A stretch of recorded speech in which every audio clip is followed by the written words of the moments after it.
بسم اللہ الرحمن الرحیم۔ کیا موجودہ صورتحال کی تبدیلی ممکن؟ کیا ہم زمانے کی موجودہ صورتحال کو بدلنے کی صلاحیت رکھتے ہیں؟ یہ سوال ہر داعی و مصلح کے سامنے پیش کیا جاتا ہے۔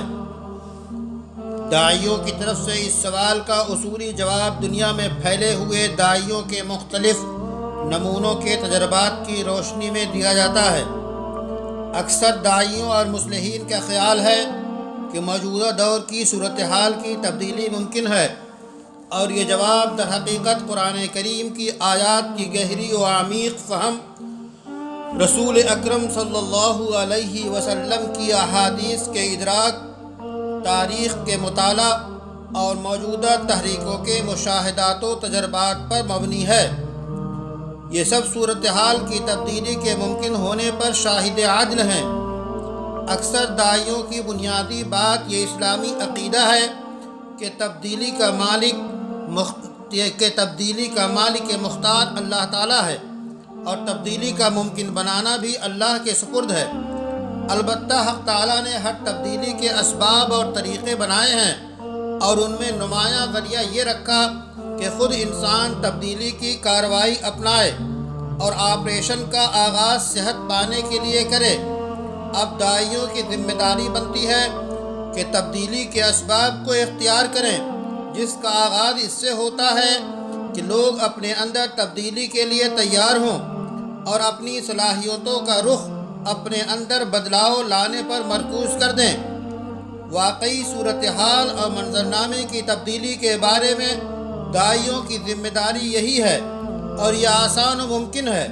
اس طرح کے لوگوں کو بھلائی پر آمادہ کیا جائے، جس کے لیے ہر مناسب موضوع بہتر طریقہ برتا جائے، اور جو طریقہ رسول اکرم صلی اللہ علیہ وسلم نے اور صحابہ نے تبدیلی و اصلاح کے لیے اپنایا، اسے ذات راہ بنایا جائے۔ انسان کے وجود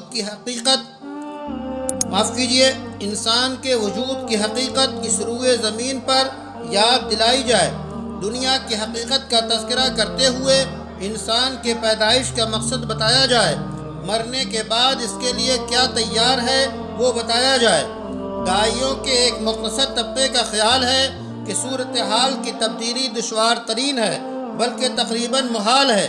وہ اپنے موقف کی وضاحت میں کہتے ہیں کہ ایک جانب دشمنوں کی کثرت، ان کی سازشوں کے پھیلے ہوئے تانے بانے، مؤثر ذرائع کی زیادتی، میڈیا، اکنامک، ہتھیار اور جدید ٹیکنالوجی پر تسلط و غلبہ، اور دوسری طرف ان تمام میدانوں میں مسلمانوں کی پسماندگی، مسلمانوں میں پھیلی ہوئی جہالت اور کمزوری و فقر کی مار، ہر معاملہ میں صلیبی فوج کا رعب و دبدبہ، اور خود مسلمانوں کی صفوں میں موجودہ اختلاف، مسلم علماء اور داعیوں کا باہمی تنازع جیسی مشکلات کے ازدہے منہ کھولے کھڑے ہیں۔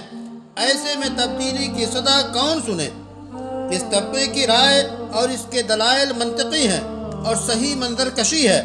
ہم اسے مان لیتے ہیں اگر قرآنی آیات اور احادیث نبویہ اور امتوں کے بارے میں اللہ کے فیصلے نہ ہوتے اور تبدیلی کے اسباب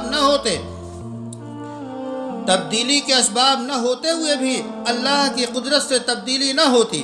اللہ کا فیصلہ نافذ ہو کر رہتا ہے، البتہ اس حقیقت سے بیشتر لوگ بے خبر ہیں۔ واللہ غالب علی امرہ ولکن اکثر الناس لا یعلمون۔ سورہ یوسف آیت نمبر 21۔ اور اللہ تعالیٰ اپنا کام کر کے رہتا ہے، مگر اکثر لوگ جانتے نہیں ہیں۔ شاعر کہتا ہے، ما بین طرفۃ عین وانتباہتها یبدل اللہ من حال الی حال۔ پلک جھپکنے کا دورانیہ کس قدر معمولی ہے، اس دورانیہ سے بھی کم عرصہ میں اللہ حالات کی تبدیلی کر دیتا ہے۔